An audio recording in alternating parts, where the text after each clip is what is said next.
આ તરફ જીપીએસસીમાં ભરતીની જાહેરાત કરવામાં આવી। જીપીએસસીએ 224 જગ્યાઓ પર ભરતી કરવા માટેની જાહેરાત કરી છે, જેમાં વર્ગ 1 અને 2 ની 71 જગ્યા પર ભરતી થશે। હિરેન રાવલ આ અંગે વધુ માહિતી આપી રહ્યા છે। હિરેન, જણાવશો શું વધુ વિગતો? જીપીએસસીમાં આજથી એટલે કે 1 એપ્રિલથી ઉમેદવારી પત્ર ભરવાનું શરૂ થાય છે। એવી 224 અલગ અલગ કેડરની જગ્યાઓ છે, એના પરની ભરતી પ્રક્રિયા શરૂ થઈ છે, જેમાં ગુજરાત સેવા વર્ગ 1 અને 2 એટલે કે જે ગેસ કેડર કહેવાય છે એની 71 જગ્યાઓ છે નગરપાલિકાના ચીફ ઓફિસર અને મુલ્કી સેવાની।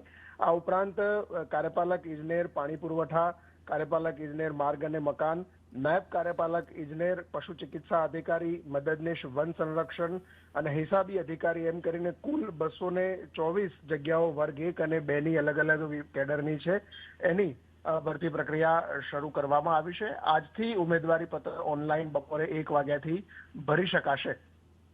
આભાર સમગ્ર માહિતી આપવા માટે।